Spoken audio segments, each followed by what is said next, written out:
എം.ടി. വാസുദേവൻ നായരുടെ വീട്ടിൽ മോഷണം നടത്തിയ പ്രതികളെ കസ്റ്റഡിയിൽ വാങ്ങാൻ പോലീസ് അപേക്ഷ നൽകും. തെളിവെടുപ്പിനായി പ്രതികളെ വിട്ടു നൽകാൻ ആവശ്യപ്പെട്ടാണ് അപേക്ഷ നൽകുന്നത്.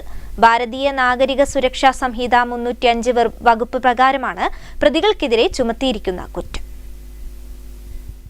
റിമാൻഡിലുള്ള കരുവശ്ശേരി ശാന്തിരുത്തി വയലിൽ ശാന്ത, ബന്ധു വട്ടോളി കുറിഞ്ഞിപ്പൊയിലിൽ പ്രകാശൻ എന്നിവരെ കസ്റ്റഡിയിൽ ലഭിക്കാനാണ് അപേക്ഷ നൽകുന്നത്.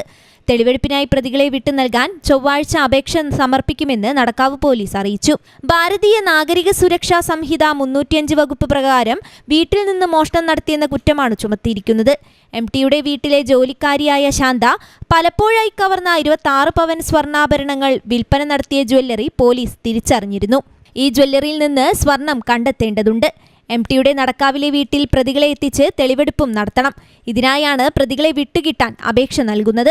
14 ദിവസത്തേക്കാണ് കോടതി പ്രതികളെ റിമാൻഡ് ചെയ്തിരിക്കുന്നത്.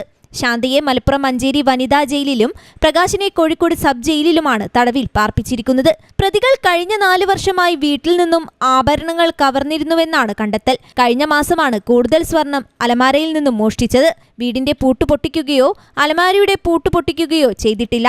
ഇതാണ് വീട്ടുകാരിൽ സംശയം ജനിപ്പിച്ചതെന്നും പോലീസ് അറിയിച്ചു. പാചകക്കാരി കരുവശ്ശേരി സ്വദേശി ശാന്ത, സുഹൃത്തും ബന്ധുവുമായ വട്ടോളി സ്വദേശി പ്രകാശൻ എന്നിവരെ കഴിഞ്ഞ ദിവസം പോലീസ് അറസ്റ്റ് ചെയ്തിരുന്നു. 26 പവൻ സ്വർണമാണ് എം.ടിയുടെ വീട്ടിൽ നിന്ന് കളവ് പോയത്. മോഷണത്തിന്റെ അടയാളങ്ങളൊന്നും അലമാരയിൽ കാണാത്തതിനാൽ വീടുമായി ഇടപഴകുന്നവരെ ചുറ്റിപ്പറ്റി തന്നെയായിരുന്നു പോലീസിന്റെ അന്വേഷണം. ഈ അന്വേഷണമാണ് വീട്ടിലെ ജോലിക്കാരിയിലേക്ക് ഒടുവിലെത്തിയത്. News bureau, Kozhikode.